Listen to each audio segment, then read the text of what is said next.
Un millonario juzgó a este hombre por su simple apariencia en un restaurante caro.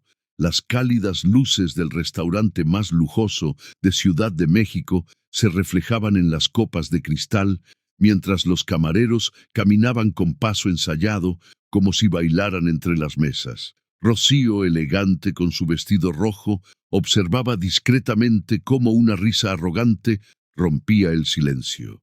En la mesa central, Juan, un empresario millonario conocido por su riqueza y arrogancia, señaló con desdén a un hombre de ropa sencilla que acababa de entrar. Manuel, con su sombrero desgastado en las manos y la mirada serena, parecía fuera de lugar en ese ambiente de lujo y vanidad. Luis y Rosa, sentados cerca, intercambiaron miradas incómodas. La escena heriría cualquier corazón sensible. Sara, con lágrimas en los ojos, se preguntaba en silencio: ¿cómo se puede medir el valor de una vida solo por la apariencia? El desprecio de Juan resonó por la sala, pero nadie lo sabía aún. Ese encuentro cambiaría los destinos para siempre. Cuando Manuel se quitó el sombrero y lo apretó contra su pecho, la sala entera pareció encogerse. Las luces ámbar titilaban en los vasos como luciérnagas atrapadas, y el aroma a mole negro, tostado y dulce, se mezclaba con el olor a tortilla recién hecha que se escapaba discretamente de la cocina. Luis, con corbata borgoña y pasos mesurados, captó la escena de reojo y se acercó corriendo. «Buenas noches, señor. ¿Tiene reservación?» Manuel asintió en voz baja, con un respeto que parecía antiguo.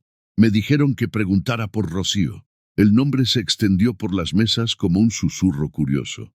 Rocío, la sommelier, levantó la vista con su pendiente de plata en forma de milpa colgando.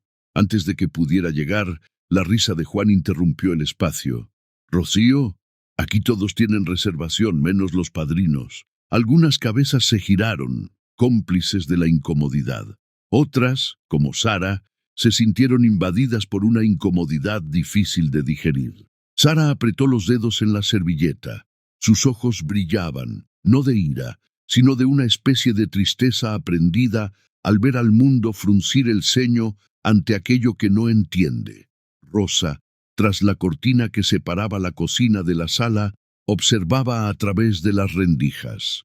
Tenía harina de masa azul en los dedos, un puñado de cilantro en la palma y una repentina añoranza por su madre, quien le susurró suavemente: «Hija, no dejes que nadie te enseñe a despreciar». La cocina parecía el corazón palpitante de un animal vivo. Sartenes susurrando, caldos respirando, una olla de frijoles burbujeando suavemente como una canción de cuna. Rosa no era de las que se entrometían en la sala, pero la mirada de Manuel le recordaba a un campesino que una vez trajo maíz a la escuela. Nadie escuchaba, pero todos saboreaban y se relamían. Juan se recostó en su sillón de cuero, su costoso reloj brillando como una cuchilla. «Este es un templo de la alta cocina, caballero», dijo, alargando las sílabas con ironía. «¿Ha venido a vender sombreros?» Un silencio denso y húmedo cubrió la mesa como niebla. Manuel bajó la mirada, y en ese gesto había algo de oración. No estaba enojado. Tenía tiempo, el tiempo de quien espera la lluvia adecuada para sembrar, el tiempo de quien conoce el patrón del viento en las montañas. Rocío por fin llegó. Su paso era firme, como el de alguien que guarda un secreto. «Buenas noches, don Manuel», dijo, y sus ojos, al posarse en él, se iluminaron con una identificación que desarmó a todo el salón. «Gracias por venir hasta aquí». Juan arqueó una ceja. «¿Se conocen?» Rocío asintió, con orgullo en su gesto. «Conozco su maíz, y quien conoce la semilla conoce al dueño, o al menos la historia que lleva consigo». Sara respiró, como si rompiera la superficie del agua. La mano de Manuel tembló levemente al sacar del bolsillo una pequeña bolsa de tela, bordada con hilo azul. Lentamente desató el nudo y desde adentro vertió unos granos en su palma. Eran como piedritas vivas, de un azul profundo, que la luz insistía en revelar. «De Tlaxiaco», dijo Manuel con la voz oliendo a tierra mojada. «Maíz que mi madre guardó de su madre. Me llamaron para traerlo.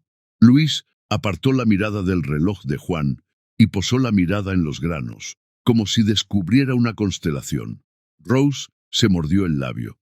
Cosas como esta no solo se ven con los ojos, se saborean, se relatan, se recuerdan en el cuerpo. Tocó suavemente el hombro del jefe de partida. Trae el comal, ahora. El comal de hierro ya calentaba como un corazón impaciente. El aroma a nixtamal, calcio, maíz, ascendencia, se filtraba a través de la cortina y se extendía por la habitación con silenciosa autoridad. Casi se podía oír, en el susurro de las hojas imaginarias, el sonido de los maizales. En Polanco, todos saben de un buen reloj, sugirió la voz de Rocío, suave pero precisa. Pero no todos saben de un buen maíz. Juan forzó una sonrisa. Estamos comparando joyas con granos. La risa de algunos invitados fue breve, con un toque de vergüenza. Rocío no respondió. Simplemente le indicó a Luis una mezcalita de Oaxaca para la mesa del señor Juan, y para don Manuel, agua de Jamaica, como pidió. Luis asintió, feliz de tener algo útil que hacer. Mientras servía, escuchó a Manuel agradecerle en voz baja y musical. Dios te pague, hijo mío. Sara quería ser invisible, pero ya era demasiado tarde. Me sentí parte de la historia y de la vergüenza. Había venido con una bolsita, un cuaderno dentro y rubores que se guardaba para sí misma. Miró las manos de su abuelo. Así llamaba a Manuel, aunque no eran sangre, era el vecino de las plantas, el hombre que le enseñó a escuchar a las abejas. Esas manos tenían cicatrices que los del pueblo consideraban feas, pero para ella eran letras. Quizás por eso el dolor en ese momento le pareció un idioma mal traducido. La tortilla que Rosa abrió con dedos que conocían el ritmo se infló ligeramente en el comal. El suspiro de alguien que infló, el aliento del maíz liberado.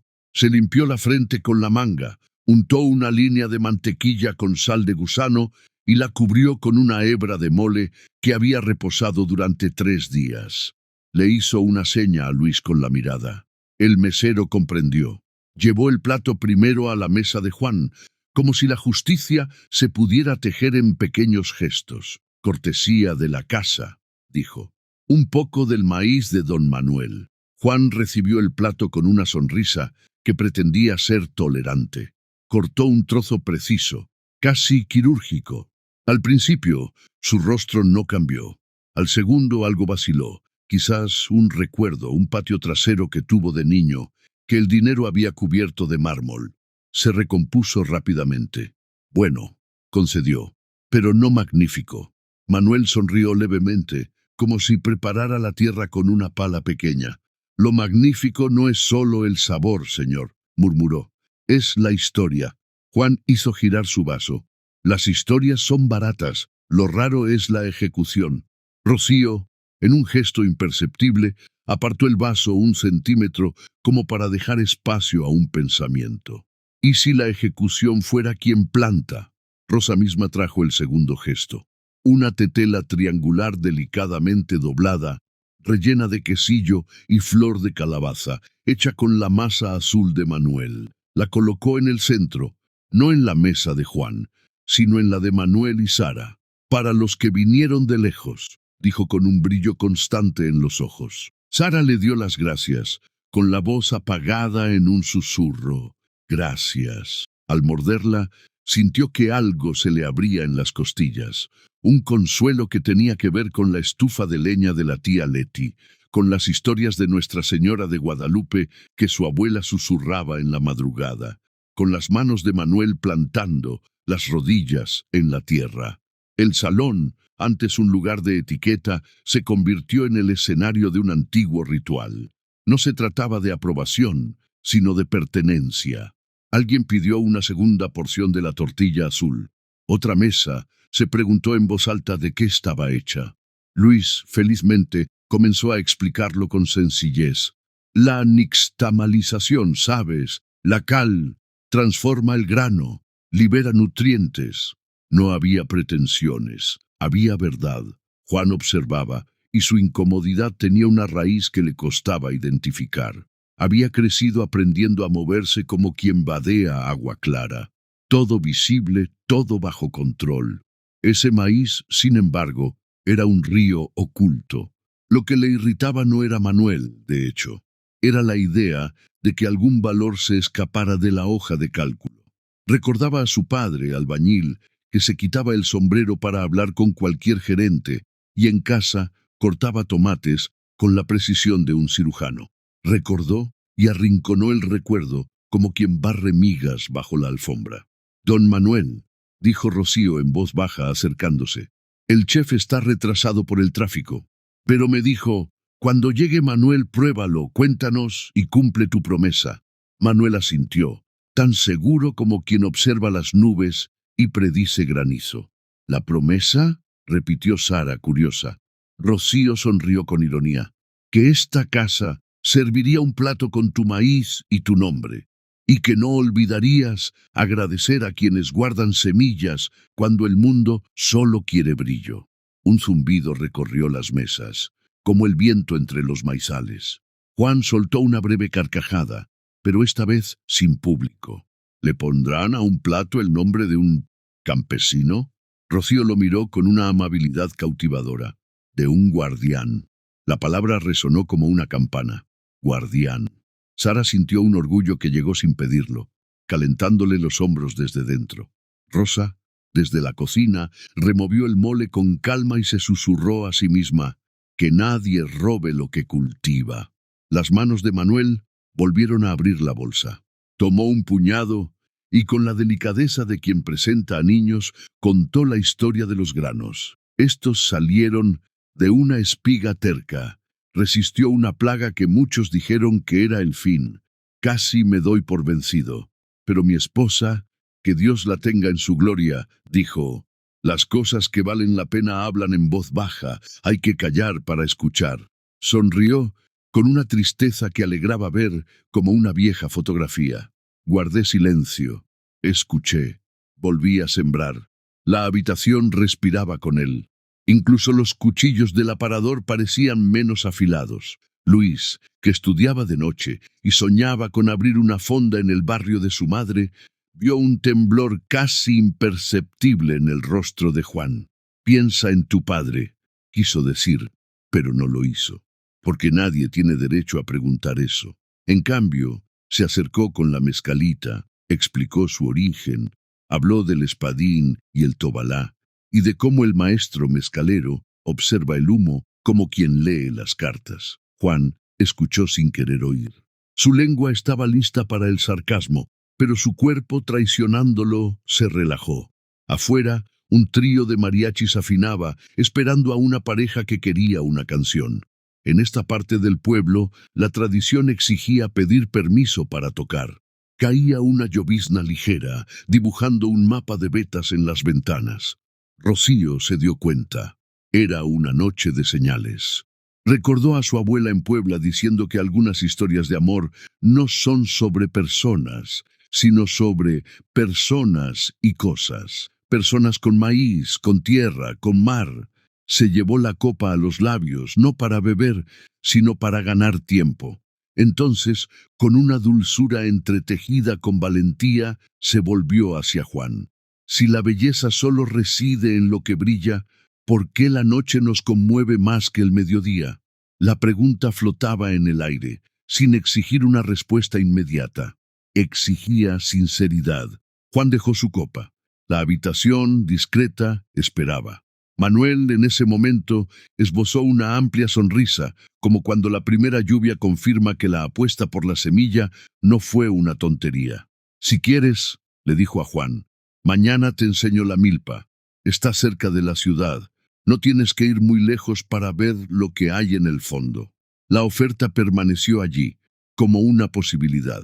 Juan abrió la boca para rechazarla con gracia. Pero antes de que pudiera decir palabra, la puerta de la cocina se abrió. Rosa, con manos firmes y la mirada fija en el horizonte, sacó un nuevo plato, aún sin nombre. Sobre una tortilla azul, un nido de quelites, hebras de cebolla encurtida y una salsa de tomatillo y serrano, de un verde vibrante, casi como el canto de un pájaro. A su lado, una salsa de maíz tostado que recordaba el idioma del que proviene. La colocó en el centro. Miró a Juan sin miedo y sin público susurró: «Pruébalo. Tómate tu tiempo. Hablaremos del resto después». Juan miraba su plato como quien se mira en un espejo que no ha elegido. Había una oportunidad allí, una oportunidad íntima, de esas que pasan como cometas y, si no se ven, tardan mucho en regresar. Levantó el tenedor y la noche contuvo el aliento. Sara aferró el cuaderno en su regazo, surgiendo un verso sin palabras. Luis se mantuvo a un paso, dispuesto a ser un puente. Rocío cruzó los dedos sobre el mantel, su corazón latiendo al ritmo de los pasos del trío afuera. Manuel, con el sombrero en el regazo, parecía rezar en silencio, no por la victoria, sino por la comprensión. Justo antes del primer bocado, el reloj de Juan volvió a brillar, solo que esta vez la luz no parecía una cuchilla, parecía agua. Y había tanta sed en aquel restaurante caro que por un instante nadie recordó el precio del vino ni el nombre del postre. Todos recordaron algo simple y poco común, que hay riquezas más allá de la bolsa, y que a veces un hombre con un sombrero desgastado tiene que cruzar la puerta equivocada para aparecer en el lugar correcto. ¿Alguna vez has visto a alguien siendo juzgado solo por su apariencia? ¿Qué harías si fueras tú? Juan mordió. Toda la sala mordió con él, en un silencio que incluso hizo que el trío de afuera redujera el ritmo. La tortilla azul cedió suavemente. El quelite trajo el verde de la lluvia. El tomatillo brilló ácido y vibrante. La sal del maíz tostado crujió en la lengua como pequeños fuegos artificiales. No era solo sabor, era recuerdo. Era un patio de tierra y una mujer con trenzas trenzando las horas. Era el olor a leña y un perro dormilón al sol. La mandíbula de Juan, siempre controlada, tembló 1 milímetro. Y en ese milímetro cabía toda una vida. Cruzó los cubiertos como si respirara. Un calor ancestral le subió al rostro, un rubor no por el alcohol, sino por el autodescubrimiento. El siguiente gesto fue instintivo. Pasó el pulgar por el borde del plato, como haría un niño para evitar que se le cayera la salsa. Se detuvo a mitad de camino, mirándose el dedo, avergonzado por la ternura. Manuel lo vio y no sonrió con sorna. Sonrió al reconocerlo, como quien encuentra una piedrita de su río en una fuente de la ciudad y piensa: «Ah, así que acabaste aquí». «Está bien», dijo Juan, pero en voz baja, sin la firmeza de un veredicto. «Es honesto». Rocío inclinó la cabeza complacida con la palabra. La honestidad es un lujo que pocos restaurantes pueden ofrecer. Su mirada se posó un segundo en Rosa, en la cocina. Era un brindis sin copas. Luis, que disfrutaba aprendiendo nuevas palabras, guardó la palabra honesto en el bolsillo, junto con el deseo de algún día escribir en la carta de su fonda: «Platos honestos, como promesas que cumplimos». Sara destapó el cuaderno que tenía en el regazo y garabateó una frase que le salió del pecho: «Algunas riquezas solo se revelan cuando la boca calla». Se sentía tonta escribiendo en un restaurante elegante, pero no podía evitarlo. Era como contener la lluvia. Mejor dejarla caer. La puerta se abrió y entró un viento de la calle con olor a noche y lluvia ligera. El chef, que llegaba tarde, por fin llegó. Emiliano, con una bata oscura, tatuajes como talismanes en los brazos, ojos que evaluaban no a los clientes, sino sus estados de ánimo. Saludó al personal con un «listos» que no preguntaba, sino que confirmaba. Al ver a Manuel, esbozó una amplia sonrisa, la sonrisa de quien ve a un amigo en el aeropuerto. «Don Manuel», dijo, «llegué a tiempo o la ciudad se comió su maíz sin esperarme». Manuel se puso de pie. Se abrazaron como compadres, un abrazo que devolvió la rectitud del anciano por un instante. Emiliano se volvió hacia la sala, no teatralmente, sino como si fuera una misa. Esta casa existe porque alguien la plantó primero. Hoy agradecemos a quienes la plantaron. El discurso no era el típico en un restaurante caro, nadie lo esperaba. Algunos ojos se iluminaron, Otros pusieron los ojos en blanco discretamente. Siempre hay quienes consideran la poesía una pérdida de tiempo cuando la cuenta es alta. Juan, sin embargo, escuchaba con la atención de quien se menciona sin su nombre. «Quiero mostrarte algo», continuó el chef. Le hizo una seña a Rosa, quien sacó una olla de barro, de esas que contienen más que solo caldo. Dentro, un atole con aroma a canela, espeso como el abrazo de una abuela. Una bebida de milpa para una noche fría. Lo sirvieron en tazas de barro negro de Oaxaca, que le calentaron las palmas de las manos. Cuando Juan se la llevó a los labios, la canela le trajo recuerdos del Día de Muertos, de una mesa con papel picado naranja, velas titilantes y un retrato que siempre había sido mío y de nadie más. Apretó la taza con más fuerza, como quien sostiene un nombre a punto de desvanecerse. Rocío, atenta a los pequeños cambios, consideró que este era quizás el momento más preciado de la noche, el momento en que a un hombre rico le piden que desmonte sin que nadie tome las riendas. Se acercó a Juan con suavidad. «Te llevó a algún sitio, ¿verdad?» Juan no respondió de inmediato. Se pasó la lengua por los dientes, como quien intenta ganar tiempo. «Sí», admitió finalmente, sorprendido por la sinceridad de su propia voz. «A Tlaxcala o a casa de mi abuela, que llevaba a Tlaxcala en su delantal. No recordaba haberlo recordado. Los sabores guardan las llaves», dijo Rocío, casi en un susurro. «El dinero suele comprar puertas, pero las llaves se ganan». Manuel dejó la taza, y sus manos callosas hicieron el gesto que sus nietos reconocen. Alisó el borde como agradeciendo al barro por su servicio. Miró a Juan con respeto, no con sumisión. «Si quieres, te busco temprano. La milpa está en Milpa Alta. Sigue siendo una ciudad, pero no lo parece. Al maíz le gusta ver a la gente despertar. Es humilde, pero exigente». Juan respiró hondo. Estaba a punto de inventar una agenda apretada, una reunión ineludible, cualquier excusa adulta. Pero al otro lado de la mesa, como si la vida se hubiera apoderado de él, apareció algo que no era una discusión, era un deseo. «Mañana», dijo, y la palabra sonó audaz, como cuando aceptó su primer préstamo de joven y firmó sin saber si lo pagaría. «Mañana». Entonces, Rosa, en la cocina, suspiró. Sabía que el día siguiente no sería todo ocio. Los aromas terrosos removían cosas antiguas. Tocaba los cuencos como quien afina una guitarra. «Muela temprano mañana», le dijo a Emiliano. «Si de verdad va, que traiga una tortilla caliente de camino». Emiliano asintió. «Y que también traiga el respeto de quienes comen». Luis pensó en el autobús que había tomado al amanecer para ir a la universidad, en sus manos entumecidas, agarrando la barra de metal, en la ciudad con sus ojos legañosos.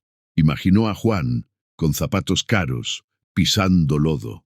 Casi rió, pero se contuvo, porque la imaginación no es ridícula cuando enseña. Se acercó a Manuel. «Si quieres, paso al amanecer con un café de olla.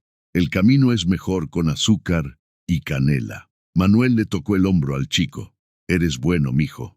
Quien sirve con alegría aprende rápidamente a ser servido por milagros». El resto de la velada transcurrió con una nueva calma. Las conversaciones perdieron su afectación y ganaron pausas, como si todos hubieran permitido que sus almas se sentaran a la mesa. Emiliano creó, en vivo y en directo, un taco de frijoles con flor de mayo y chicharrón prensado, al que bautizó como Abrazo del Maizal. El nombre se les quedó grabado y todos sonrieron. Sara dibujó un pequeño maizal en la esquina de la página y escribió «Guardianes», con letras que parecían semillas, listas para germinar en otra página. Antes de irse, Juan pidió la cuenta. No habló del precio, no bromeó. Al firmar, dudó un segundo y añadió una generosa propina, aunque no teatral. No estaba comprando la absolución.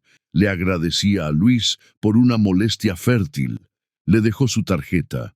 «Si no me despierto, llámame. Cobro mucho por pagos atrasados, incluso a mí mismo». En la puerta, La llovizna se había convertido en lluvia de verdad, de esas que forman ríos temporales en las aceras. El trío de mariachis, perseverante, ensayaba «Si me dices que venga». Juan se subió el cuello del abrigo. Manuel se puso el sombrero con dignidad y, por un momento, caminaron uno al lado del otro como dos hombres sin etiquetas, un viejo semillero y un joven encargado de hojas de cálculo. «Hasta mañana», dijo Manuel. Juan respondió con un tono que no había usado en años. «Cuídese, don Manuel». Rocío y Rosa estaban en la puerta, viendo cómo la calle se oscurecía con la lluvia. «Mañana empieza ahí», murmuró Rosa. Rocío asintió. «¿Y dónde termina?» «Nadie lo sabe, pero huele a verdad». Cuando el amanecer rozó la ciudad con sus dedos fríos, Sara durmió a ratos, despertando entre sueños de campos de maíz y relojes que se convertían en agua. Su madre tocó suavemente la puerta. «Hija, hay clase más tarde». «Hoy no», respondió Sara acurrucándose en su manta con culpa y alegría. Decidió ir también. Quería ver a Manuel donde era una raíz, no un adorno. Juan durmió menos. La casa grande resonaba, y la lluvia hacía hablar al techo. Abrió el armario. Tantos trajes, tantas camisas, esperando reuniones que tenían sentido hasta que dejaron de tenerlo. Cogió unos pantalones sencillos, unas zapatillas que a veces usaba en la cinta de correr y una chaqueta que le había regalado su abuela, que casi nunca se ponía porque parecía demasiado pobre para sus fiestas. Se rió para sí mismo ante la contradicción. ¿Demasiado pobre para quién? La pregunta quedó sin respuesta, pero otra se planteó. ¿Rico para qué? El celular vibró a las 5:20. Era Luis, puntual como si cumpliera su palabra. «Me voy, señor. Café en camino». Juan respondió levantando el pulgar y luego se corrigió. «Gracias. Hoy no soy señor, soy Juan». Desde el otro lado, el joven rió. «Así que hoy somos vecinos». En el patio de la casa de Manuel en Milpa Alta, la tierra exudaba un perfume de muerte y nacimiento, esa mezcla que solo el humus conocía. Las milpas formaban columnas verdes en la oscuridad del amanecer, y las gotas de la noche colgaban como rosarios sobre las anchas hojas. Manuel ya estaba de pie, con la cabeza cubierta con un pañuelo para protegerse del frío. Preparaba tortillas en el comal de barro, sobre un tímido brasero que escupía chispas azules. Rosa llegó con una canasta, mantas envueltas en tortillas recién horneadas, humeantes. «No pude evitarlo», confesó. «Quería ver la cara del niño rico cuando las probara aquí». Rocío apareció con un frasquito ámbar en la mano. «Guardado para mañanas como esta», dijo. Era miel espesa de maguey, que goteaba sobre una tortilla como la luz sobre el agua. Sara llegó acurrucada con un abrigo enorme, con los ojos bien abiertos, como quien llega a la iglesia el día de la fiesta patronal. «¿Puedo ayudar?», preguntó. Manuel le dio un puñado de granos para que los esparciera al sol al abrirlo, para que aprendan el camino al cielo. Al tomar la última curva, las ruedas escupieron piedritas y el olor del motor compitió con el de ceniza y maíz. Salió despacio, casi pidiendo permiso para salir a la carretera. Llevaba un abrigo sencillo y las zapatillas ya estaban un poco sucias en los cordones. Luis lo siguió con un termo de café de olla y una sonrisa que aliviaba el frío. «Está todo de una pieza», anunció en broma, pero con una licencia poética para que todos se relajaran. Juan miró a su alrededor. El pueblo parecía un rumor lejano, un niño haciendo un berrinche en una habitación vecina. Allí, la voz predominante era el viento en los maizales, el canto de un gallo impaciente, el suave crepitar del fuego. Manuel señaló con la barbilla. «La milpa es familia. Maíz, frijoles, calabaza. Todos se cuidan. ¿Tienes familia en el negocio?». La pregunta le atravesó los pulmones a Juan como aire frío. «Sí», dijo, y el pasado le pesaba como una campana. «Me fui con el pretexto de que podría ganarme mejor la vida». Rocío le dio a Juan una tortilla caliente. La tomó con las manos, se quemó los dedos y se rió de su propia falta de práctica. Se elevó vapor. oliendo al hogar que encontramos después de perdernos. «Pruébalo», dijo Rosa. Nada, la probó, y comprendió, sin palabras, que algunos sabores son el sonido del corazón diciendo «estoy aquí». Fue entonces cuando Manuel sacó con cuidado un papel doblado, manchado por el tiempo. «Llegó ayer por correo. Dicen que quieren comprar este terreno para una urbanización. El nombre de la empresa». Lo miró con más atención. Las letras danzaban. Luis lo tomó y lo leyó en voz alta. El nombre cortó el aire como un cuchillo. Era el holding de Juan, una de las filiales creadas para que el propietario nunca apareciera. El silencio no cayó como una piedra, sino como la nieve, frío, lento, cubriéndolo todo de preguntas. Los ojos de Juan, que se habían estado abriendo, se abrieron ligeramente y al mismo tiempo se cerraron por dentro como si los hubiera alcanzado un relámpago. Se pasó una mano por la cara y su piel respondió con un auténtico escalofrío. El maizal esperaba sin juzgar, el fuego crepitaba suavemente, paciente como ancianas que saben que tarde o temprano la confesión llegará. ¿Y tú? ¿Qué harías si descubrieras que algo que amas está amenazado por algo que construiste tú mismo? El papel temblaba en las manos de Juan, como si tuviera vida propia. La letra impresa era fría, incolora, solo números, cláusulas y promesas de progreso. Pero allí, frente al campo húmedo, el humo del comal, la presencia silenciosa de las milpas, esas letras parecían puñales. Manuel mantenía la mirada fija en él, no con ira, sino con la serenidad de quien espera que el otro reconozca su propio error. Dicen que quieren construir casas de lujo y nuevas carreteras, y que darán una compensación justa. Justa para quienes no saben lo que es vivir aquí, explicó Manuel, doblando cuidadosamente el papel, como si guardara una herida en el bolsillo. Juan no podía hablar.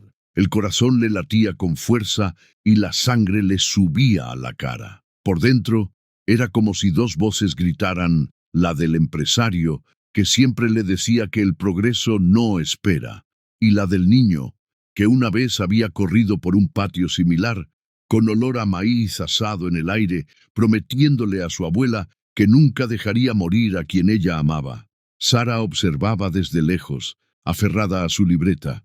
A cada instante veía cómo el peso de Juan crecía sobre sus hombros, y no sabía si sentir lástima o esperanza. Rocío, atenta, dio un paso al frente. «¿Ahora entiendes por qué te invité?», dijo con firmeza. «No era solo para probar tortillas, era para comprobar la verdad». Rosa, que removía el brasero, golpeó ligeramente el hierro contra el borde del comal, como llamando a todos al orden. Las empresas llegan así, con papeleo, con promesas. Siempre dicen que traen futuro, pero nunca preguntan qué futuro ya existe. Luis, con el café de olla aún caliente en las manos, intentó romper la tensión. Si traen máquinas, el olor a canela desaparecerá. Y eso sería un crimen. Sonrió, pero no duró. Juan finalmente habló con la voz quebrada. «Esta empresa es mía, o mejor dicho, pertenece a una de las ramas de mi grupo. Nunca he visto este contrato. Nunca he visto este lugar, pero la firma final, es mía». Manuel no se movió. Su expresión era la de alguien que ya sabía la respuesta, pero necesitaba oírla. «Entonces llegaste temprano, Juan», dijo, usando su nombre simplemente, sin títulos, «porque el maíz no espera, pero tampoco miente, y ahora lo sabes». El viento soplaba entre las anchas briznas del maizal, creando un murmullo colectivo. Sara escribió apresuradamente: «A veces la verdad llega como el viento. No se ve, pero lo sacude todo». Rocío se acercó a Juan, mirándolo a los ojos. «Puedes elegir ahora. O permaneces ciego, como tantos, y dejas que tu nombre borre este campo. O abres los ojos y descubres que tu mayor riqueza no reside en los edificios que construyes, sino en las raíces que alguien mantuvo vivas para que aún tengas memoria». Juan bajó la cabeza. Los zapatos manchados de barro parecían más dignos que cualquier cuero brillante usado en las reuniones. «Si cancelo este contrato, Me enfrentaré a socios, abogados, pérdidas. Su voz temblaba. Si lo permito, me enfrentaré a ti. Y a mí mismo. Manuel extendió la mano callosa con las uñas manchadas de tierra, pero firme como una roca. El lodo es pesado, Juan, pero contiene el maíz, contiene la vida, te contiene a ti también, si estás dispuesto a ensuciarte un poco. Juan miró esa mano y dudó. Tocarla sería más que un gesto, sería admitir que ya no podía vivir libre de suciedad. Finalmente extendió la suya y sintió la aspereza recorrer su piel como una corriente eléctrica.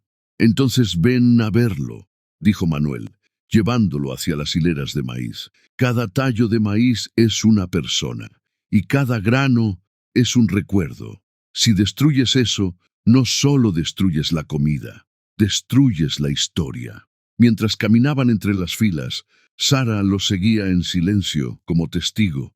El rocío les mojaba los tobillos y las hojas golpeaban suavemente los brazos de Juan, como dándole la bienvenida y advirtiéndole al mismo tiempo. ¿Me oyes?, preguntó Manuel, deteniéndose en medio del campo.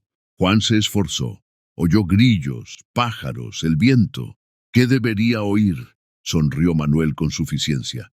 El silencio entre los sonidos. Es en él donde habla la tierra. Puedes perderlo todo, Juan, pero si sigues oyendo esto, nunca estarás vacío. Sara lo anotó rápidamente. El silencio también habla, a veces más fuerte que las voces del mundo. De vuelta en el comal, Rosa sacaba tortillas frescas y Luis servía más café. Rocío esperaba con los brazos cruzados, sabiendo que el día aún no había revelado su última revelación.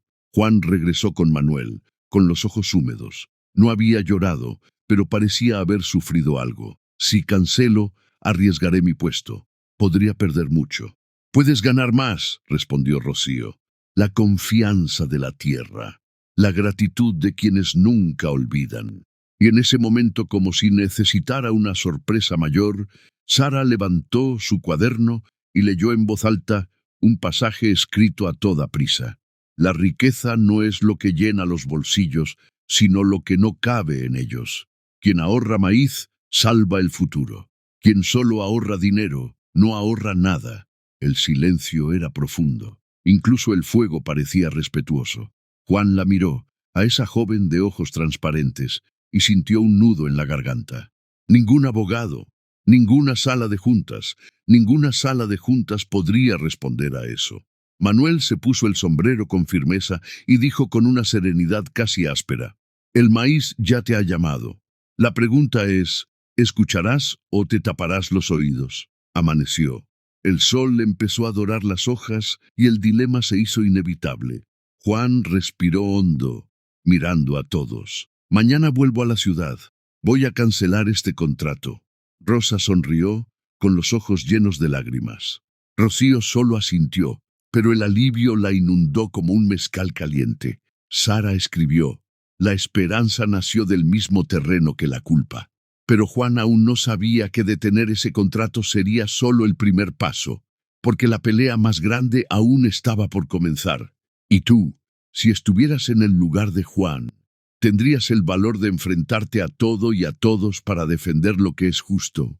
¿Quieres que vaya a parte 4? Usted dijo Sim, emocionante narrador, dijo pensamiento para 17S. Parte 4.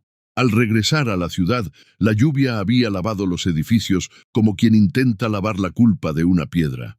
Juan entró a la oficina con el olor a milpa aún pegado a su abrigo, y los ascensores de espejo le devolvieron a un hombre que apenas reconocía.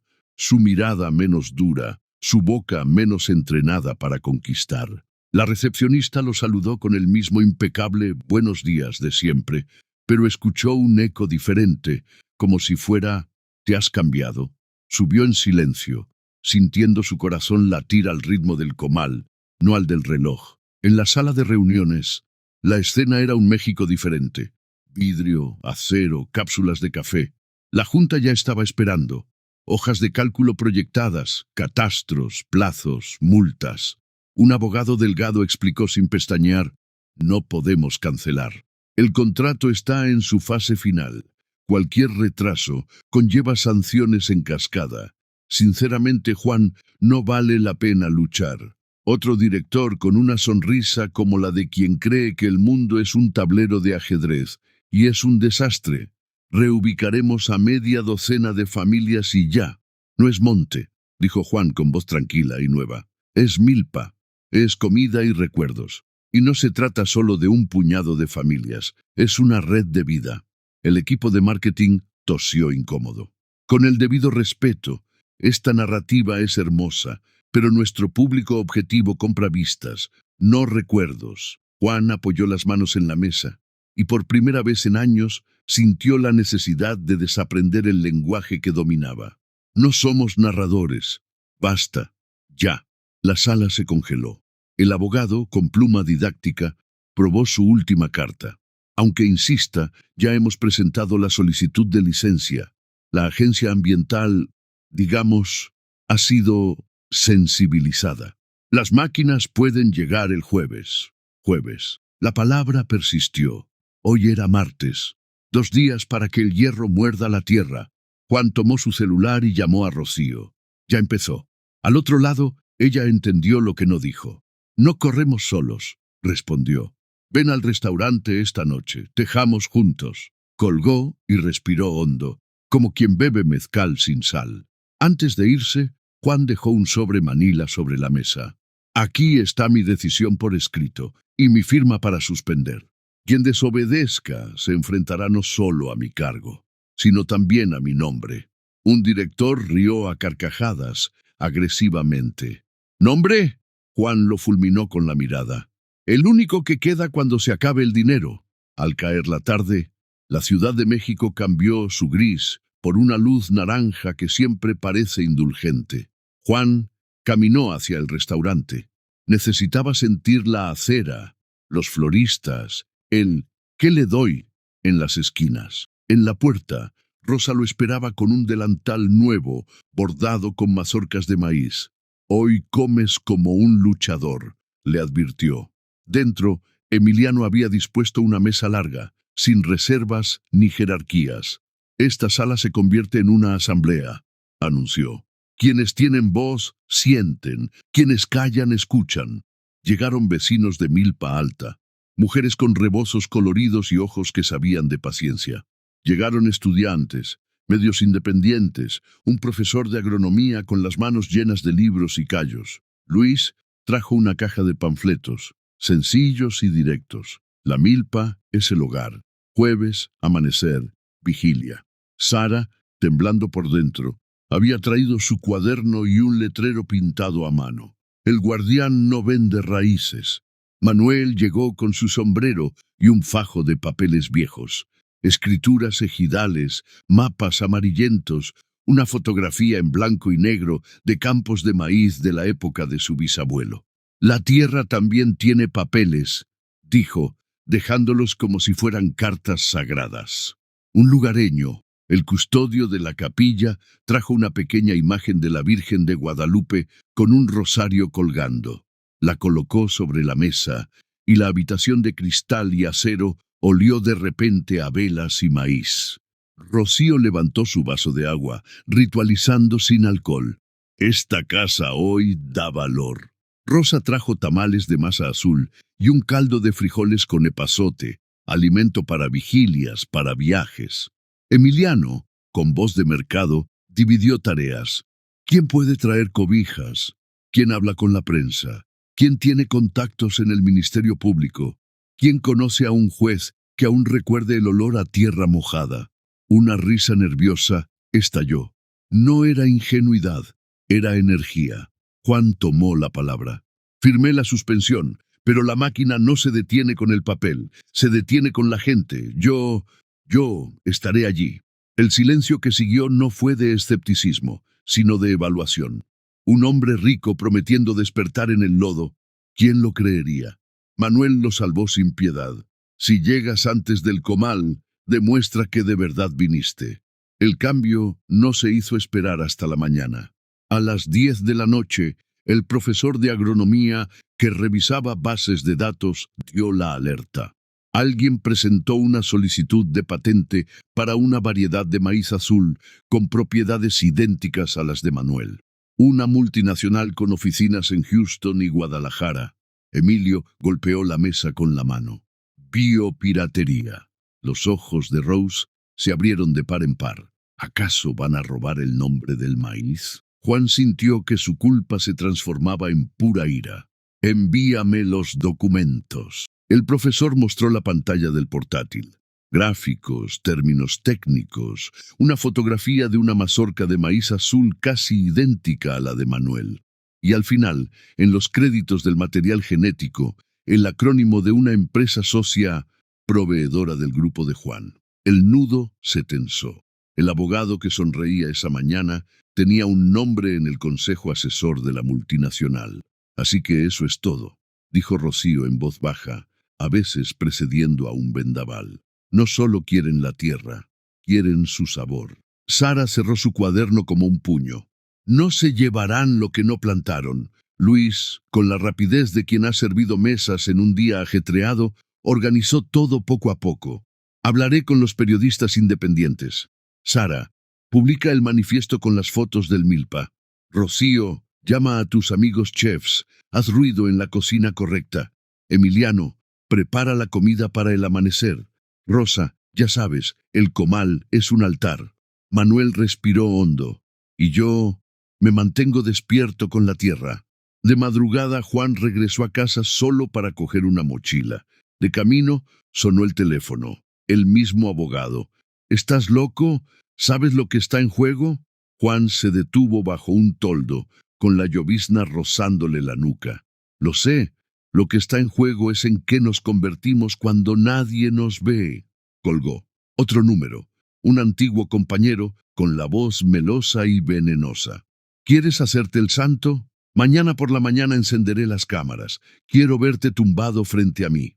Juan miró al cielo de la ciudad y sin darse cuenta hizo la señal de la cruz que no hacía desde niño. Entonces, mírame. La granja nació lentamente, con uñas frías. Milpa Alta despertó primero. Las mujeres llegaron con cafeteras. Los hombres llevaban viseras y los ojos muy abiertos. Los niños corrían entre las hileras como luciérnagas retrasadas. La Virgen, en una mesa, recibía flores de cempasúchil que iluminaban el campo de naranja. Rosa encendió el fuego. Emiliano removió el atole. Rocío alineó tazas de barro negro. Luis organizó una cadena de mensajes. Sara preparó una pequeña ofrenda con fotos de agricultores que habían fallecido. Para que las veas, susurró. Juan llegó sin escolta, con gorra y manos torpes. Tenía barro en las agujetas, temblaba de verdad. Manuel lo vio de lejos. Llegó antes del comal, dijo, y la frase se convirtió en un código de pertenencia. Juan tomó una tortilla, la quemó de nuevo, rió de nuevo. Una repetición que ahora era un ritual. A las 8, primero se oyó el ruido, luego la silueta. Camiones, una cinta transportadora, conos naranjas, hombres con chalecos. El ingeniero que iba delante era el mismo que se había reído del consejo. Gafas de sol, portapapeles. Tienen órdenes, anunció, extendiendo un papel plastificado. Luis le tomó una foto. El profesor leyó.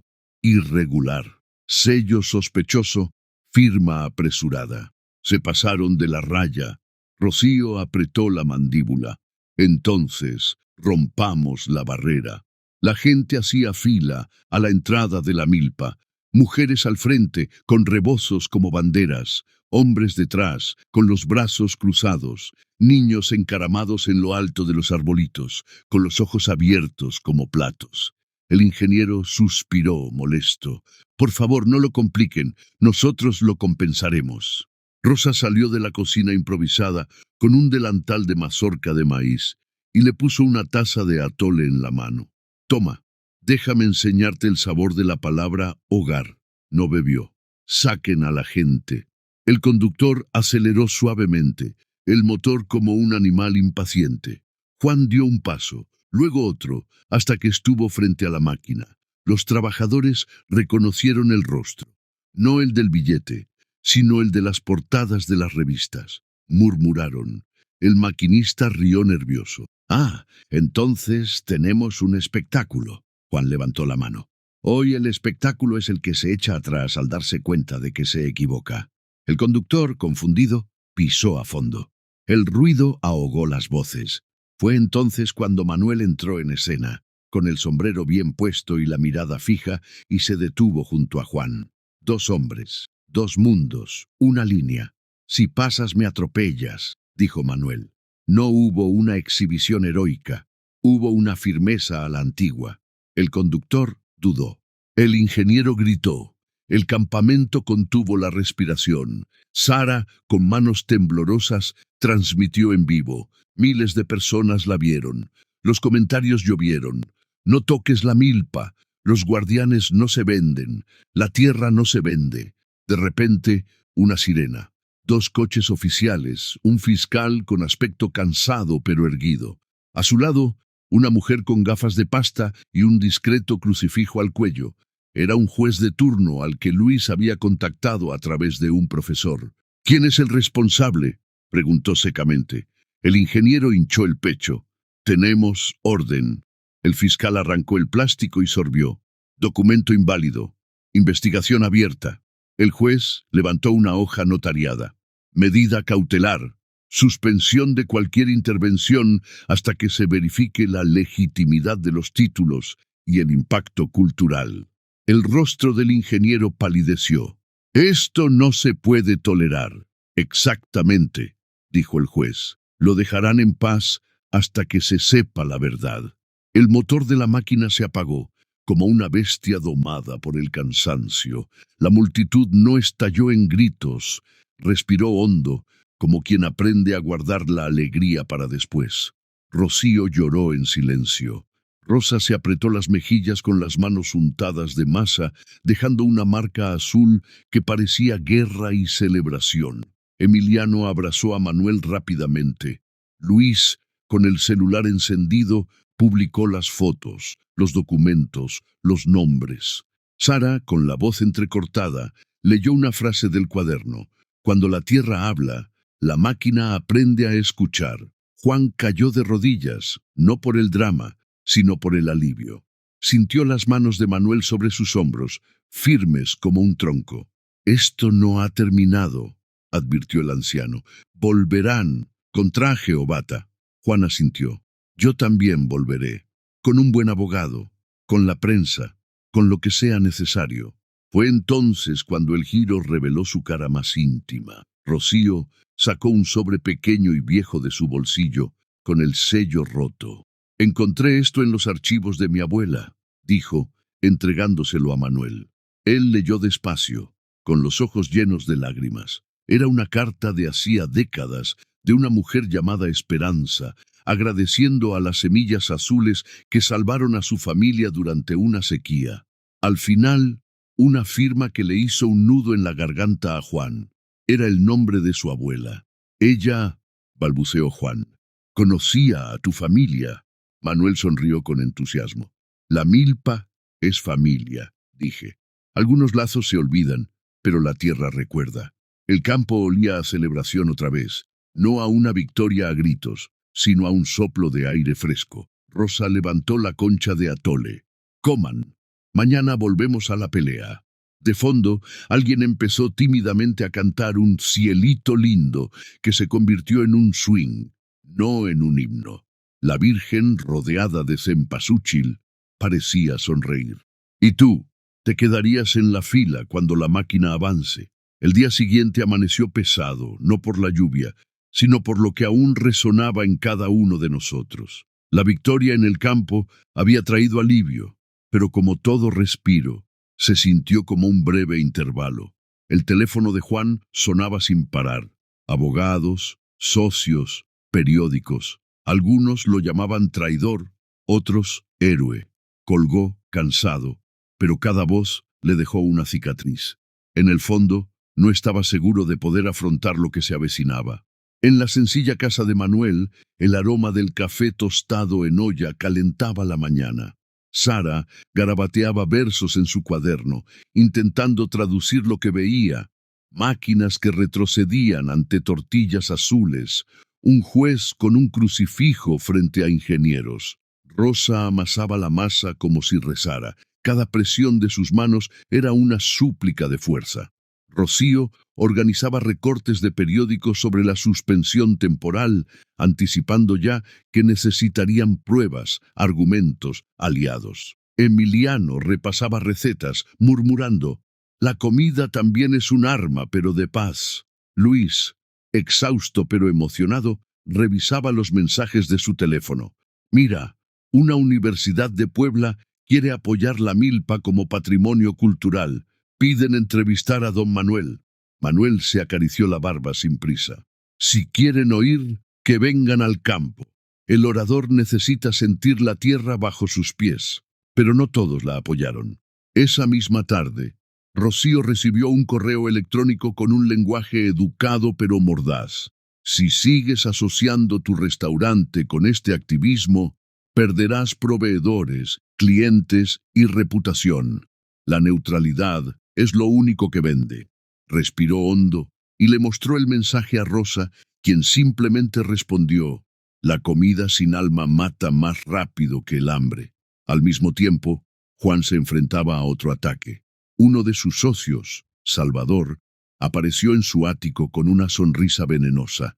«Estás loco. Cancelar el contrato, desafiar a la junta directiva, manchar el nombre del holding, perderás millones». Juan contuvo la ira. «He echado raíces». Salvador rió a carcajadas.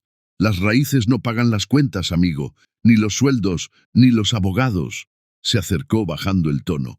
«La multinacional de Houston ya ha presentado una solicitud de patente. ¿Crees que un puñado de campesinos derrotará a los laboratorios?» «No son campesinos», dijo Juan con firmeza. «Son guardianes». Salvador volvió a reír, pero ahora le temblaba un poco la voz. «Entonces eres tú contra el mundo». La noche siguiente, en el restaurante, todos se reunieron. Manuel trajo una bolsa fresca de maíz azul. Rosa, una canasta de tamales. Sara, un cuaderno lleno de citas. Luis, montones de panfletos. Emiliano, caldos humeantes. Rocío trajo una noticia impresa. La multinacional efectivamente había solicitado una patente internacional para una nueva variedad de maíz azul, resistente y con mayor valor nutricional. «Intentarán borrar tu historia y reescribir la suya», dijo con el rostro sombrío. Manuel agarró los granos con fuerza. «Si robas la semilla, también robas el alma, y las almas no se venden». Sara levantó la mano tímidamente. «¿Y si contamos la historia del maíz azul antes que ellos? Publicarla, exhibirla, registrarla como una cultura viva, no solo como una planta, sino como un recuerdo». Luis aplaudió. «Un manifiesto cultural. Si la gente lo conoce, no podrá borrarlo». Rocío asintió. «Necesitamos registrar el origen, demostrar que la semilla no se cultivó en un laboratorio, sino en milpas como la de Manuel. Si demostramos que es una herencia ancestral, la patente será revocada». Emiliano añadió: «Y mientras luchamos en los tribunales, nos alimentamos en las calles. Nadie puede revocar lo que está en boca de todos». Juan respiró hondo. «Usaré mi nombre. Tengo contactos, influencia, no para negociar, sino para desenmascarar. Si quieren llamarme traidor, que lo hagan. Prefiero eso que ser cómplice del robo». El grupo se miró y, por primera vez, no fue solo una reunión, fue una alianza. Rocío lo resumió: «Ellos tienen dinero, nosotros tenemos historia. A ver quién aguanta más». A la mañana siguiente se pusieron manos a la obra. Sara publicó fotos de la milpa con frases de su cuaderno. «Cada grano es un corazón que resistió el hambre». Luis repartió volantes en las plazas. «El maíz azul es México, no es patente». Rocío llamó a los periodistas gastronómicos. «Vengan a probar, vengan a escuchar». Rosa y Emiliano montaron una cocina comunitaria en su propio campo. Tortillas azules, tetelas, atole. Cada plato servido también tenía un volante. Y Manuel, con voz tranquila, empezó a dar entrevistas. Siempre decía lo mismo: No acaparo maíz, atesoro historias. Si se lo llevan, ¿qué les quedará a los nietos? Sus palabras llegaron a titulares en periódicos independientes, se escucharon en radios comunitarias y cruzaron fronteras. Pero los ataques fueron más duros. Se extendieron por las redes sociales historias falsas que decían que el maíz azul había sido modificado, que Manuel mentía y que los guardianes estaban siendo manipulados por intereses políticos. Sara lloró al leerlo, pero Rosa le dijo: «Lloras porque no sabes la verdad, así que llora menos y muestra más». Juan se enfrentaba a su propia guerra. Sus socios amenazaron con demandarlo por daños y perjuicios. Los empresarios lo evitaban en los eventos. Algunos viejos amigos ya no respondían a sus llamadas. Se sentía desnudo, pero por primera vez, la desnudez no era vergüenza, era liberación. Una noche, exhausto, le confesó a Manuel: «No sé si podré lograrlo. He perdido a casi todos los que me acompañaron». Manuel le puso una tortilla caliente en la mano. Quien camina con prisa siempre pierde. Quien camina con verdad nunca está solo. Y efectivamente, al día siguiente, llegaron refuerzos inesperados. Una red de cocineros tradicionales oaxaqueños envió un mensaje: «Salven el maíz, lo conservaremos con ustedes». Un grupo de estudiantes de agronomía ofreció apoyo técnico para comprobar el origen de la semilla. Y un poeta de Guadalajara escribió: «Maíz azul, lengua azul, cielo azul, todo se defiende con canciones». Sara copió este versículo en su cuaderno, sonriendo. Por primera vez en días, sintió que la esperanza no era solo una palabra bonita, era una raíz. En ese momento, sin embargo, nadie sabía que el golpe más duro estaba por llegar. Salvador, el socio de Juan, estaba reuniendo abogados y empresarios para un plan más agresivo. No solo perseguir la patente, sino también usar las leyes de propiedad intelectual para acusar a Manuel de uso indebido de material genético registrado. En lugar de una víctima, lo convertirían en un criminal. ¿Y tú? ¿Te has sentido alguna vez pequeño ante una injusticia tan grande que parecía imposible de afrontar? La noticia llegó como una lluvia inoportuna, dura, fría, golpeando el techo del alma. Eran las 7 de la mañana cuando Luis abrió el correo electrónico y con manos temblorosas llamó a todos. Han citado a don Manuel ante el tribunal, acusado de uso indebido de material genético. El aire en el restaurante se volvió denso, como si el techo se hubiera hundido un palmo. Rosa dejó caer una tortilla ligeramente hinchada. El comal silbó como un animal herido. Rocío leyó en voz alta, línea por línea, con un lenguaje limpio y preciso como un bisturí. Mencionaba la patente internacional en trámite, citaba muestras equivalentes, recogidas mediante diligencia técnica, y con fría crueldad solicitaba una medida cautelar que prohibiera a Manuel sembrar su propio maíz hasta la decisión final. «Así borran la historia», dijo Emiliano con voz hueca. «Primero te llaman folclor, luego villano». Sara se mordió el labio, se acercó a un rincón y escribió apresuradamente en su cuaderno: «Quieren convertir a un guardián en ladrón en su propia casa». Al levantar la vista, había agua en ellos, pero también una chispa. Juan llegó unos minutos después, trayendo consigo el olor a calles mojadas y miedo reprimido. «Encontré un abogado que no vende a su madre», dijo, y su humor irónico le arrancó una media sonrisa a Rosa. Lo presentó. El doctor Valdés, de pelo blanco, manos inquietas como pájaros, gafas deslizándose por la nariz con cada argumento. «He visto este baile», empezó Valdés sin rodeos. «Intentarán ganar a base de cansancio, burocracia, vocabulario.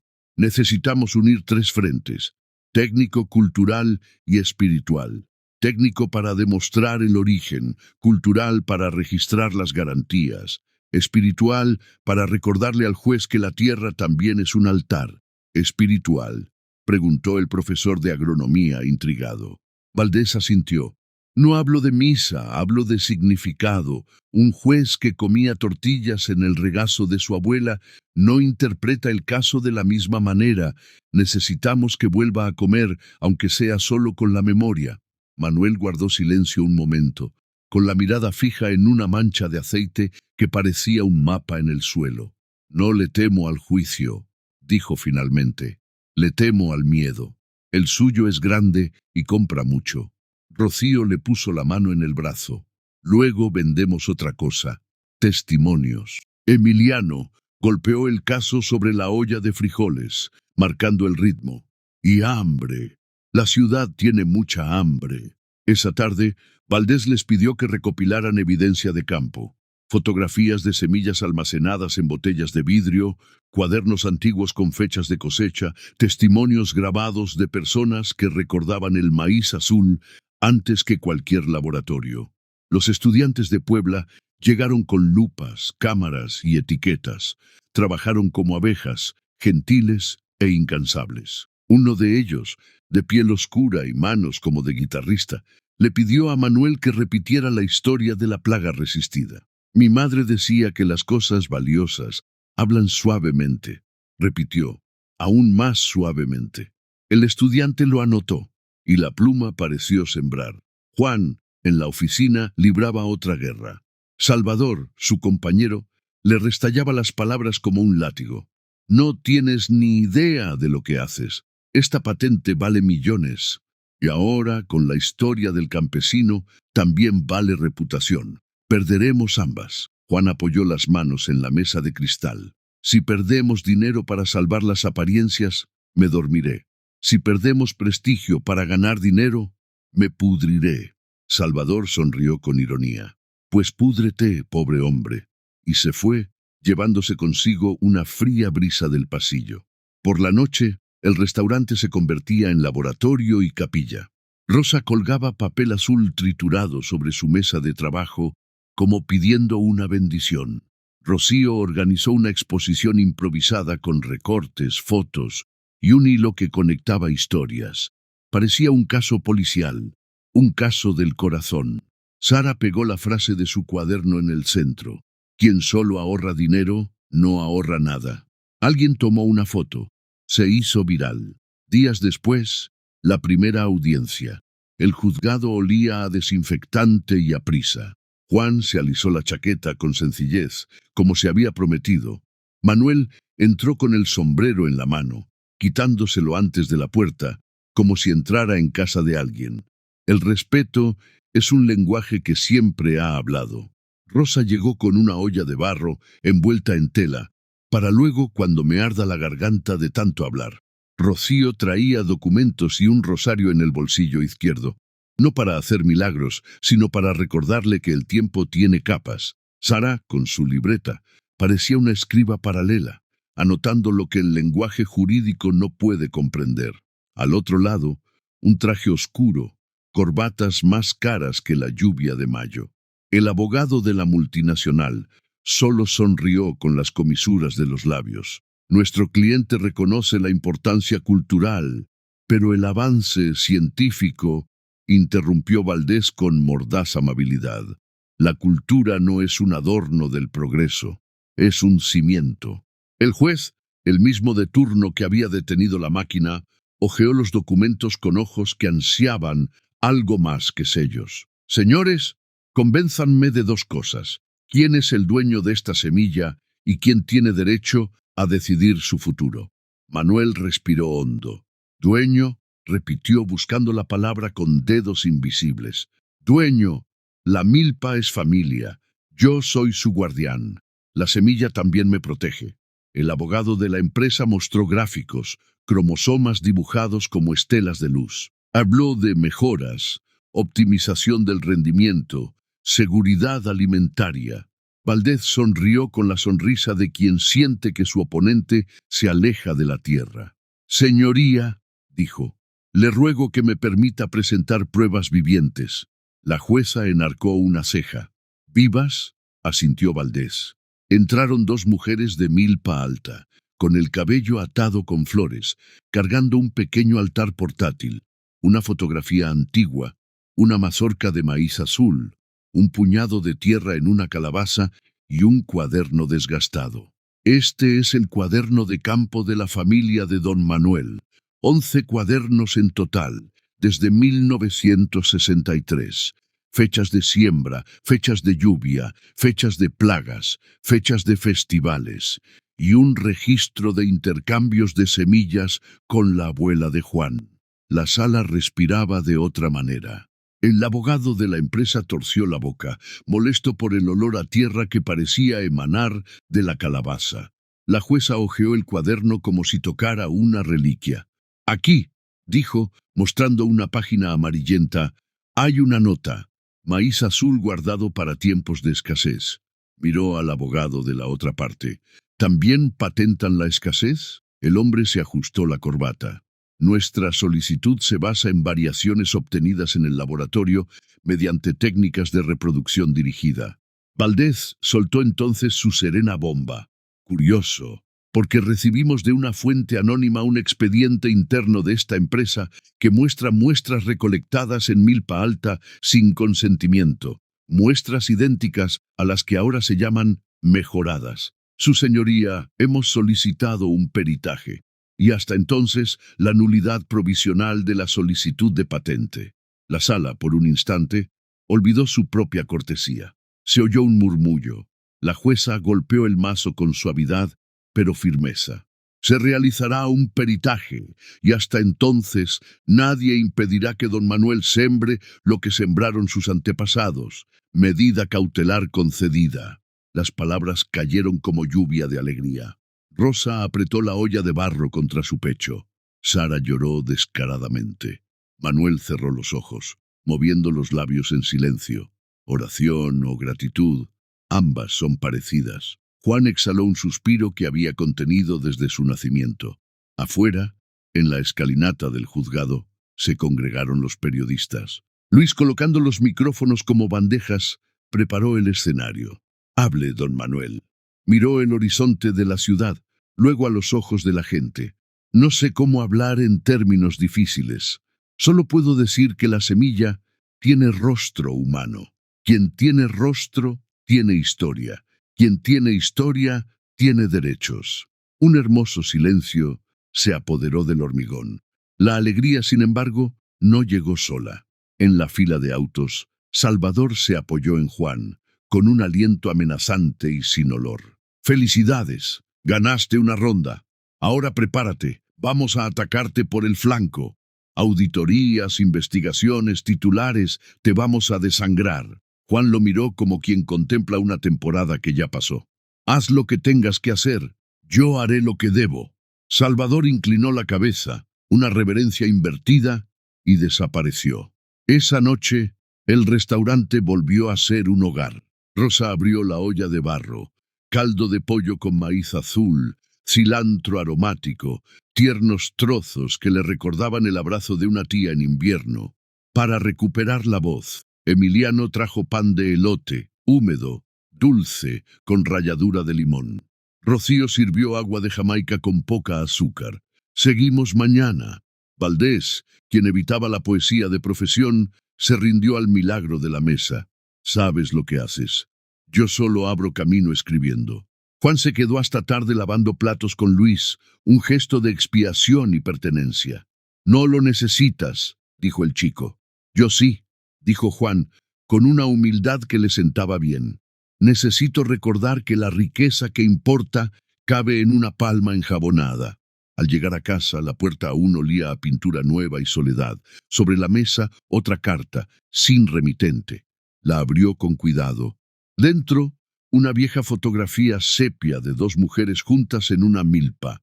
Una era la abuela de Juan, la otra Esperanza, el nombre que aparecía en la carta que Rocío había encontrado. En el reverso, una frase: «Quien olvida las manos que le dieron el pan, pierde el gusto». El golpe fue dulce y certero. Apretó la frente contra la madera y lloró como un hombre adulto, cabizbajo, silencioso, sincero. Las semanas siguientes se convirtieron en un maratón por caminos de tierra. Experiencia en el laboratorio universitario, audiencias alternas, entrevistas, cocinas comunitarias ampliadas. La ciudad empezó a repetir una frase que Sara había escrito con tiza azul en una pared. El maíz no se vende. Los niños tomaron fotos, las mujeres llevaron flores. Las redes sociales, que antes habían estado difundiendo rumores, empezaron a llenarse de recetas con maíz azul. El apetito es un plebiscito. En medio de la tormenta, una fisura interior. La madre de Sara, cansada, temía por su hija. Se están metiendo con los grandes, niñita. Sara la abrazó, con la nariz impregnada del olor a ropa limpia. Mamá, también somos grandes cuando defendemos lo que es justo. Su madre suspiró, resignándose al destino de las madres que ven a sus hijas convertirse en murales. Solo prométeme que si te duele mucho, descansarás. Sara sonrió. Descansaré en el hombro de la milpa. El siguiente cambio no vino de los tribunales, sino del clima. Una helada tardía amenazó la nueva siembra. Manuel fue el primero en sentir el aliento frío en la piel. La tierra pide fuego, dijo, llamando a los vecinos para que vigilaran las brasas. Rosa y Emiliano organizaron turnos, mantas, café, caldo. Juan apareció al amanecer, con la nariz roja, las manos aprendiendo a cubrir los brotes con paja. ¿Qué hacemos aquí?, preguntó, ya sabiendo. Lo que los demás no ven, respondió Manuel. Cubrieron las hileras como a un niño. Al amanecer, la milpa estaba allí, temblando pero viva. Y en medio, una sorpresa, un pequeño rectángulo intacto por el hielo como una isla. Manuel sonrió, cansado, místico. Aquí es donde tu abuela y mi madre rezaban durante aquella sequía, le dijo a Juan. La tierra recuerda las oraciones. Juan miró el robusto rectángulo como si una mano anciana le acariciara la cabeza. Se arrodilló descaradamente. Gracias. El viento de las buenas noticias corrió más rápido que los rumores. Cuando la universidad publicó el informe provisional que confirmaba la coincidencia entre las muestras de la multinacional y las semillas recolectadas sin consentimiento en Milpa Alta, la opinión pública se estremeció.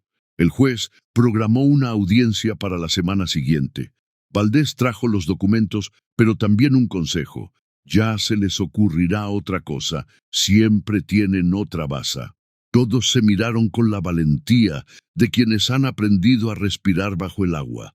Rocío lo resumió, como quien sirve el último plato antes de una batalla. Mañana volvemos a la corte. Hoy volvemos al corazón. Rosa levantó el cucharón. El caldo humeaba. Sara escribió una última línea en la página del día. Cuando intentan robarnos el maíz, multiplicamos nuestro pan. ¿Y tú, alguna vez has sentido esa mezcla de miedo y coraje que hace que tu mano tiemble y tus pasos sigan? El juzgado estaba tan lleno como un mercado un sábado por la mañana. No se veían frutas ni especias, pero el aroma de la expectación era el mismo, intenso, confuso, humano. Periodistas abarrotaban los micrófonos, estudiantes ondeaban pancartas, mujeres con rebozos azules rezaban en voz baja. La frase pintada en los muros de Milpa Alta resonaba a coro: el maíz no se vende. Juan entró rodeado de miradas suspicaces. Algunos lo veían como un aliado, otros aún implacables con su lejano pasado de magnate. Dudaba entre la vergüenza y el orgullo, pero al encontrarse con Manuel, firmemente en su sombrero, se sintió parte de algo más grande. Sara, apretando su libreta contra el pecho, parecía un corazón latiendo. Rocío, elegante y decidida, llevaba carpetas con documentos y un collar con forma de pincho. Rosa llevaba una cesta cubierta de tela bordada. Dentro, tortillas azules, como si llevara armas invisibles. En el banco de enfrente, los abogados de la multinacional apilaban informes, gráficos e informes. Salvador, el ex socio de Juan, también estaba allí, con la misma sonrisa de serpiente. Le guiñó un ojo bromeando. «Hoy es el funeral de tu romanticismo». El juez inició la sesión con voz firme. «Estamos aquí para decidir si la patente es legítima y si don Manuel puede seguir sembrando su maíz ancestral». Valdés, con las gafas deslizándose por la nariz, pidió la palabra. Señoría, hemos presentado pruebas de la recolección ilegal de semillas en Milpa Alta, realizada sin consentimiento. Contamos con un informe universitario, declaraciones de residentes y registros de cultivo anteriores a cualquier solicitud de patente. El abogado de la empresa se levantó con falsa calma. Con el debido respeto, estos testimonios son historias, no ciencia, y los registros domésticos no son equivalentes a los datos de laboratorio. Lo que aportamos aquí es innovación. Manuel se levantó lentamente pidiendo permiso para hablar. Su Excelencia, no sé hablar de innovación. Solo sé que este maíz ha crecido conmigo desde que aprendí a caminar. Si a esto le llaman robo, entonces también me están robando la sangre. El silencio que se hizo me pesó. De repente, Salvador levantó un sobre. Permítame presentar una nueva prueba. Le entregó al juez un documento de aspecto oficial. Un viejo contrato, con una firma borrosa, que afirmaba que los antepasados de Manuel habían proporcionado muestras voluntariamente a cambio de fertilizante. El impacto fue inmediato. Los murmullos llenaron la sala. El juez frunció el ceño. Eso cambia mucho, si es cierto. Sara se levantó gritando, ¡Mentira! Jamás vendería su memoria. El juez ordenó el orden, pero su voz resonó como una flecha. Rocío tomó el documento con permiso del juez y lo examinó. Señoría, mire la fecha. 1974. El fertilizante mencionado ni siquiera existía entonces. Es una falsificación flagrante. Valdés reiteró. Exigimos un informe pericial inmediato y que se rindan cuentas por fraude procesal. El abogado de la empresa se sonrojó.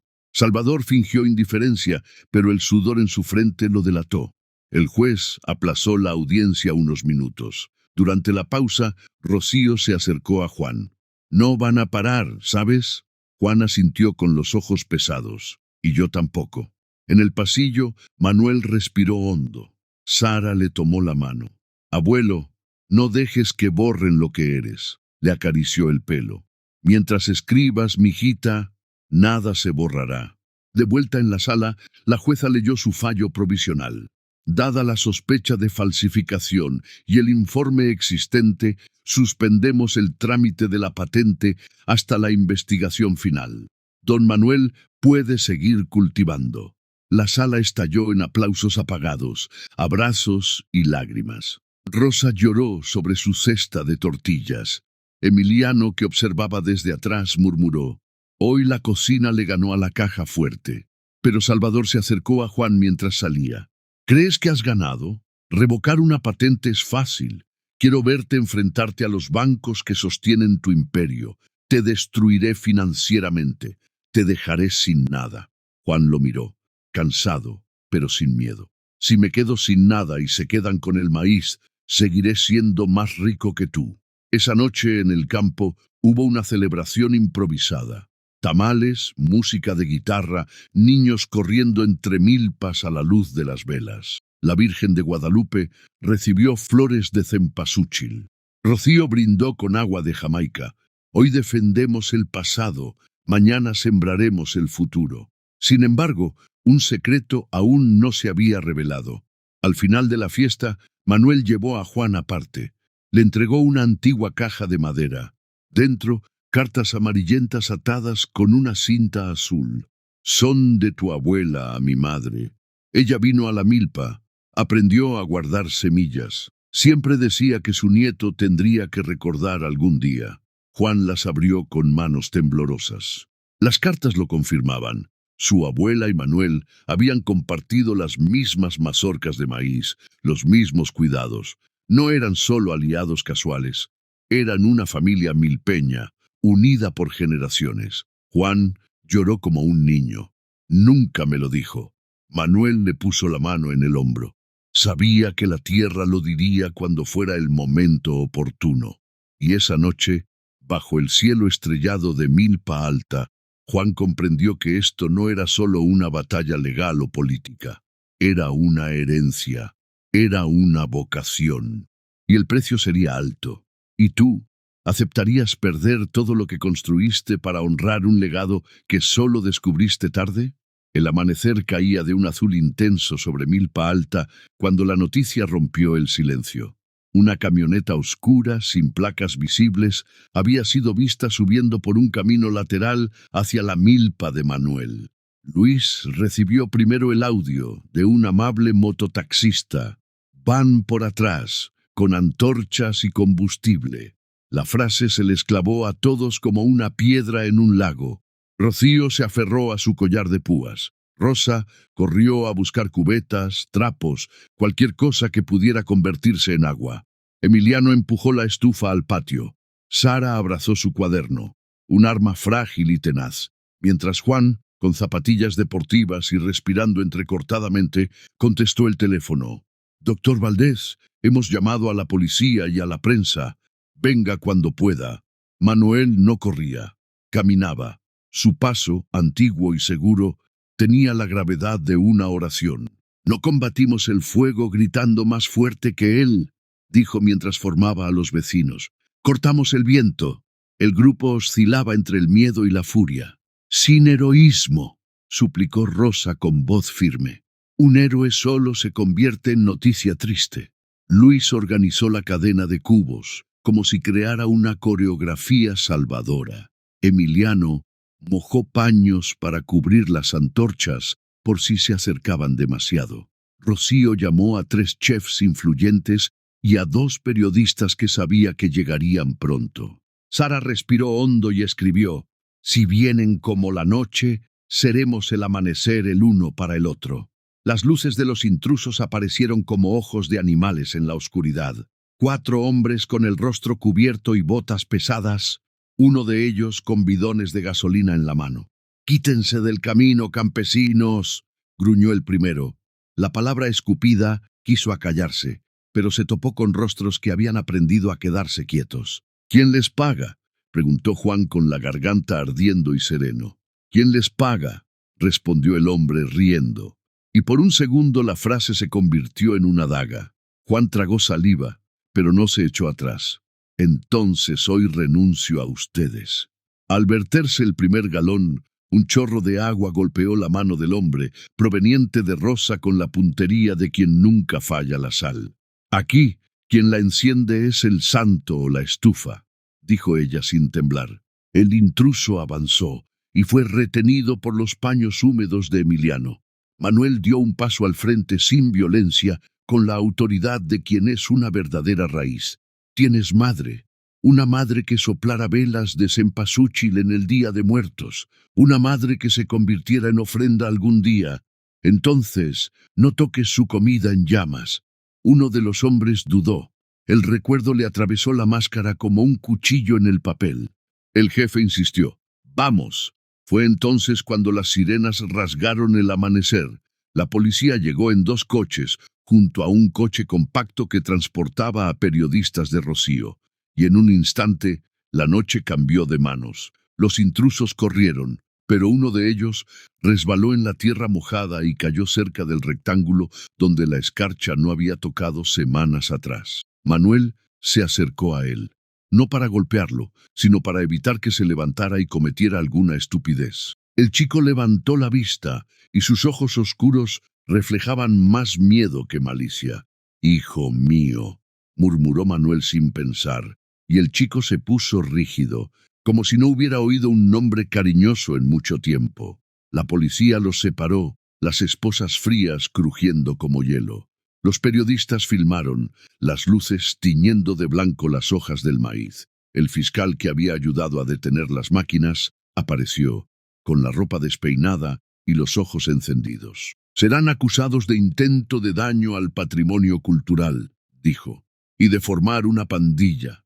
La palabra sonaba demasiado fuerte para esa noche de barro y agua, pero nadie se negó. El líder de los intrusos mantuvo la cabeza baja. Sara escribió sin ira.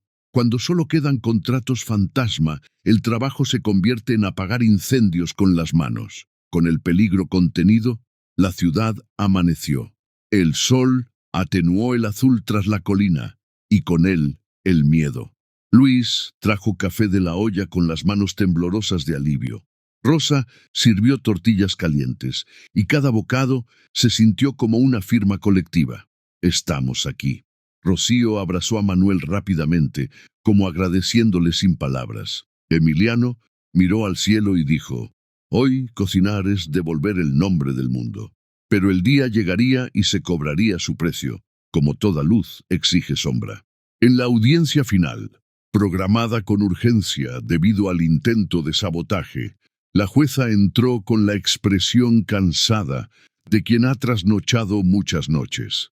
Esta mañana recibí una carta anónima y un dossier, dijo.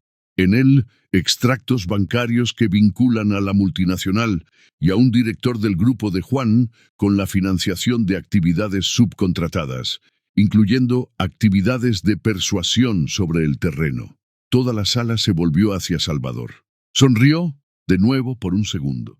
La sangre de hierro de quien confía en el veneno. Y luego la sonrisa se desvaneció cuando el fiscal emitió una orden de arresto en su contra. Está citado a declarar.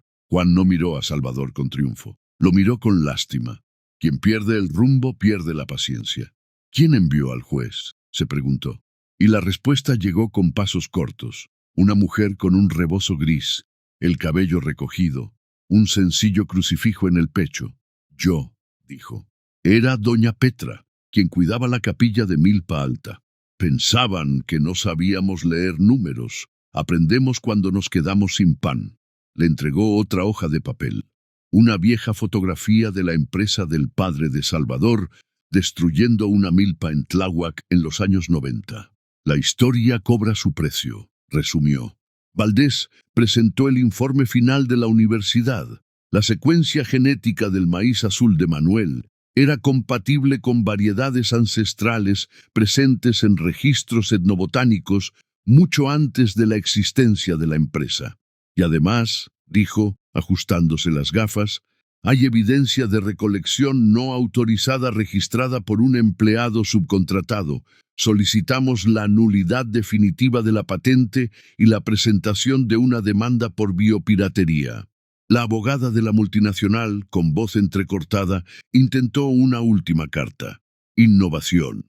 La jueza levantó la mano, cortando la transmisión. La innovación cinética es un robo con bata. El veredicto fue claro como un resorte. Desestimación de la patente, investigación criminal, reconocimiento del maíz de Manuel como patrimonio cultural inmaterial de la ciudad, con medidas de salvaguardia. La sala estalló en lo que solo puede llamarse lágrimas de felicidad. Rosa abrazó a Rocío y ambas rieron al instante siguiente, porque la risa necesita compartir la boca con las lágrimas, si no, se queda atascada en el esófago. A Luis le temblaban las rodillas y Emiliano sujetaba el hombro del niño como quien sujeta una farola en medio de un vendaval. Sara escribió con las letras danzando: lo que ya era cierto ha sido reconocido. Juan salió al patio de piedra con Manuel. El sonido de la gente parecía el mar. Podrías perderlo todo, dijo Manuel con naturalidad, mirando la ciudad que brillaba como hojas y agua. Juan asintió. Quizás lo necesite. Había una paz peligrosa y necesaria en su voz. Si me lleva el holding, empezaré otro trabajo. Tal vez una fundación, tal vez una cooperativa, tal vez una cocina. Miró a Emiliano, que llegaba con un tamal en la mano. Aprenderé de ti. Emiliano sonrió. Te enseñaremos a quemarte la mano correctamente. Al día siguiente, los periódicos publicaron las fotos. Manuel sosteniendo una mazorca de maíz azul, Sara con su cuaderno, Rocío con su collar de mazorcas de maíz, Rosa con un delantal bordado, Emiliano detrás de un comal improvisado, Luis sonriendo con la mirada, y Juan sin traje, sin reloj brillante, pero con algo que solo se lleva por dentro, la certeza. Salvador, por su parte, fue llevado al estrado, y su imagen, siempre tan pulida, parecía haber perdido su brillo. Ninguna fotografía puede salvar un rostro cuando las sombras explican. Esa noche, el restaurante se convirtió en un templo de gratitud. Rocío desenrolló un nuevo menú, impreso en papel rugoso. Guardián azul, brochetas de leche con quelites, sal de maíz tostado y salsa de tomatillo. Debajo, una frase: comer es recordar. Emiliano colocó al final un pan de elote de esperanza, una receta recuperada de las cartas de la abuela de Juan. Rosa, con la paciencia de un herrero y la dulzura de una tía, le enseñó a Sara a amasar con el ritmo adecuado. Luis organizó una fila que parecía una alegre procesión. Cada plato que salía del comal era una firma, una promesa, un sí, dicho con el paladar. Pero el giro más íntimo aún estaba por llegar. Después del servicio, cuando el pueblo ya bostezaba, Juan fue a la milpa con Manuel. La luna teñía de plata todo lo que tocaba. Entre las hileras, una pequeña caja de madera yacía inactiva al pie de una caña de maíz más alta. La enterré cuando murió mi esposa, dijo Manuel, sacando la caja con cuidado.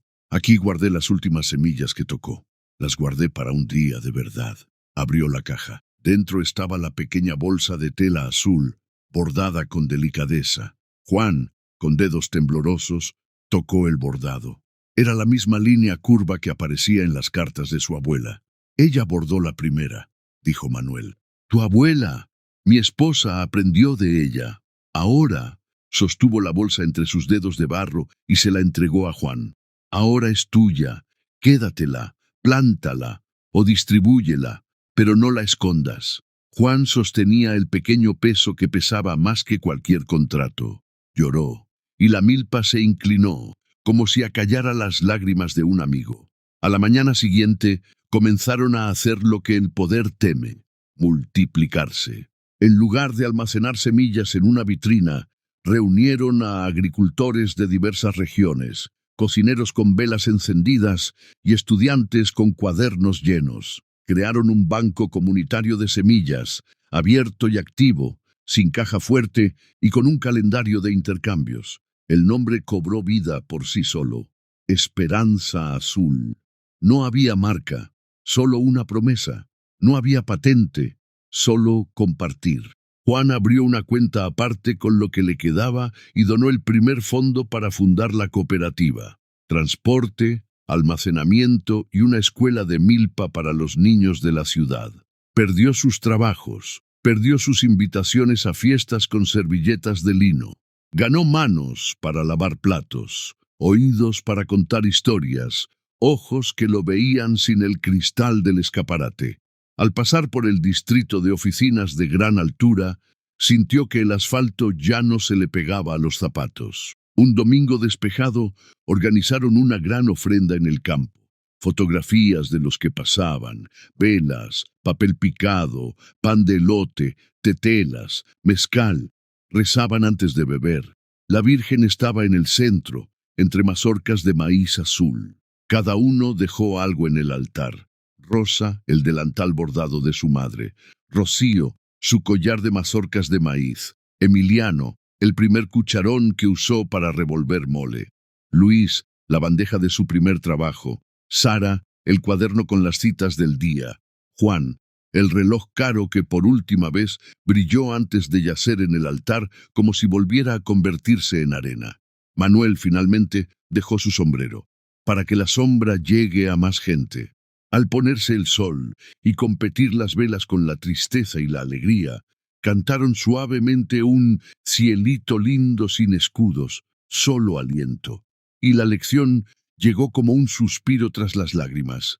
La riqueza es aquella que, al compartirse, crece. La pobreza es aquella que, al guardarse, pierde sabor. Rocío susurró a la noche: que la ciudad aprenda el sabor de la palabra hogar. Rosa se secó las manos en el delantal, dejando una mancha azul en sus mejillas, una marca de guerra y celebración.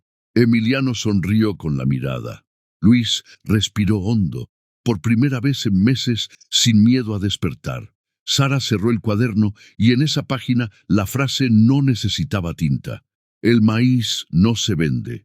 Manuel miró la milpa y quien miraba con él veía. El campo respiraba como un pecho vivo. Juan abrió la bolsa de tela y dejó caer unas semillas al suelo.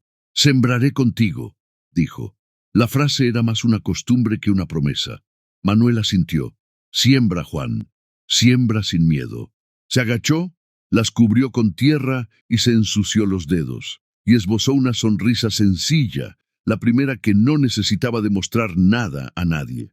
El mensaje estaba escrito en el viento, en platos, en manos. La herencia no es lo que tiene dueño, es lo que tiene guardián. Y la fe, la que no necesita púlpito, es el acto de creer que pequeñas semillas, sembradas en círculo, pueden vencer a inmensas máquinas cuando sea necesario. ¿Y tú, qué estás dispuesto a plantar, incluso si tienes que perder un supuesto brillo para ganar la verdadera luz? ¿Alguna vez has experimentado un momento en el que descubriste que tu mayor riqueza residía en lo que podías compartir?